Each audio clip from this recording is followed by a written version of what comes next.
We live in a mass vulgar, sexist, shallow, immoral culture which degrades, devalues, debauches, and dehumanizes people. Strips them of their dignity, self-respect and morality, reducing them to mere readily exploitable sexual objects. This culture negatively affects both males and females. However, this video focuses on the impact upon the latter as it's about Sarah Palin, media portrayals of her, and how she's a role model for females worldwide. Although the way men are supposed to view females as nothing but sex objects is an example of how negatively affected males are by this culture, because they are unable to see women as anything but objects of sexual conquest. Morality, virtue, honor, intelligence, hard work, modesty, humility, sincerity, honesty, compassion, dignity and respect for oneself and others. These are the core attributes of every decent, proper and good individual. However, these characteristics have been under attack for decades by a culture that is consistently and incessantly bashing messages into people, especially children of ever younger ages, to get over their so-called hang-ups. Loosen up. Try drugs. Be promiscuous. Partake in debauchery. Put more simply, to discard with any and all of the aforementioned attributes. This, of course, has played itself out through the debasement, depreciation, dehumanization, objectification, perversion, and undoing of oneself and others, resulting in things like the acceptability, glorification and promotion of sexual depravity, especially of pornography and prostitution, rising rates of sexually transmitted diseases, and so forth. For girls, this culture attempts, quite successfully, to program them to see themselves as just brainless, naive sex objects, to do what it takes to be sexually appealing, be scantily clad, wear hooker clothes, and be as sluts and prostitutes. Palin represents the core attributes of every decent, proper and good individual and of accomplishments based on merit which is contrary to what is expected of females today, thereby giving a new generation of females someone to look up to and know they don't have to be throwaway sex toys or feces. That they too can be intelligent, well-educated, and successful in high-profile, demanding careers without sacrificing their virtues, self-respect, dignity, morality and bodies. Palin, however, has been under attack by a steady stream of people, not because she's incapable of fulfilling her duties as a vice president, but because she is a woman that represents a threat to the vulgarity, crudeness, crassness, classlessness of today's hypersexual, drug-obsessed, sexist culture. Who is attacking her? There are two main factions, and these are by no means mutually exclusive. On the one side is the mass immoral culture's dominant economic players, including the film and television, music and sex industries, the mass media in general, so-called safe sex businesses and organizations, abortionists, and many more. On the other are her political and or anti-conservative ideological opponents, particularly liberals. Just a quick note on her supporters. It's sad and disturbing that even many of them have bought into this culture's image of women, thus sexualizing her candidacy through slogans like Barbie's for war, McCain and Palin, a hero and a hobby. Hooters for the Hooters. Our VP is hotter than yours. The hottest governor from the coldest state. Vice President I'd like to F-word. Although such slogans do not attack her candidacy, abilities, or personally, they do Palin no favors and further propagate the idea that women can only be successful if they are sexy. Palin is a proven leader in spite of her looks, not because of them, and should be treated with the same respect as would a man. Rather than these slogans, supporters should offer one celebrating her accomplishments, like, for example, her professionalism, abilities, being a political pioneer, so forth. Palin's detractors are far worse. To view many of these attacks, Google Sexism and Sarah Palin.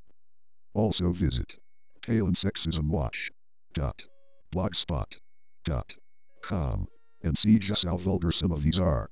There are 7 main ways in which Palin is attacked. These are not necessarily exclusive, often being used in combination by attackers.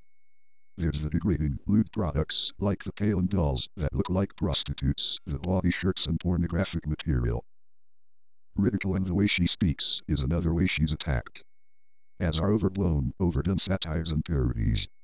There is the endless stream of derogatory, degrading and dehumanizing innuendos, sex jokes and toilet humor.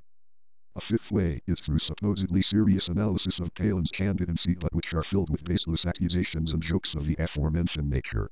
Saying Palin was selected because of her looks and or because she is a woman is a popular way to do this.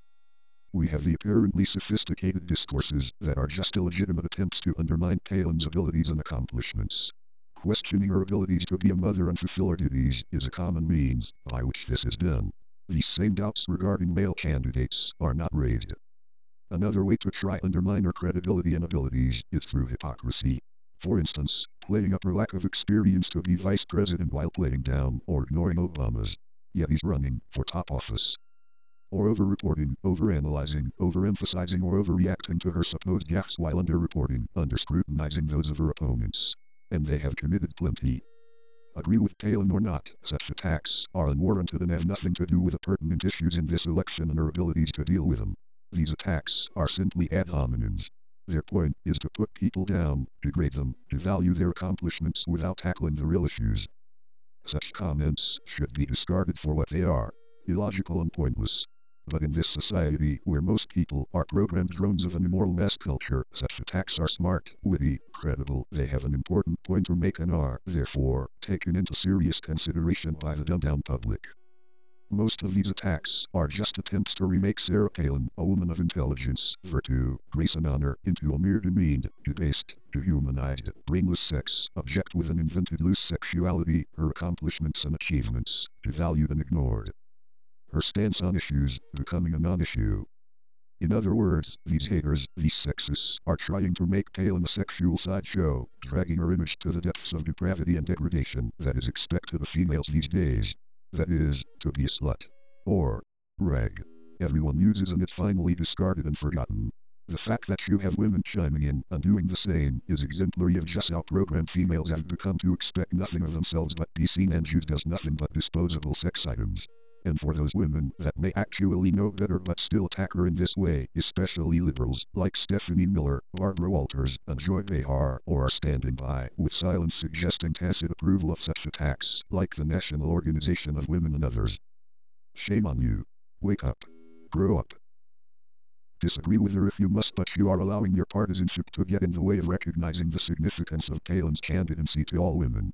Something that we conservatives, people who are constantly accused of sexism, have recognized and praised. Palin is a role model for females because she is honorable, modest, moral, decent, intelligent and successful. She has smashed the proverbial glass ceiling and torn down stereotypes.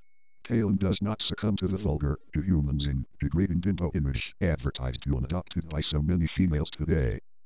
Of dressing and being brainless girls of loose virtues, getting breast implants and other plastic surgery, wearing hooker clothes, eating nothing but paper plates to be used and thrown away because they think they have to in order to be validated, worthwhile, succeed, get men, so forth. Palin presents herself like a female with self-respect, dignity and morality would. With modesty, maturity and professionalism. She has shown that women do not have to be slutty to get attention or advance in a respectable career. She is a woman that is accepted, succeeds or fails, based on her abilities, not looks or promiscuity.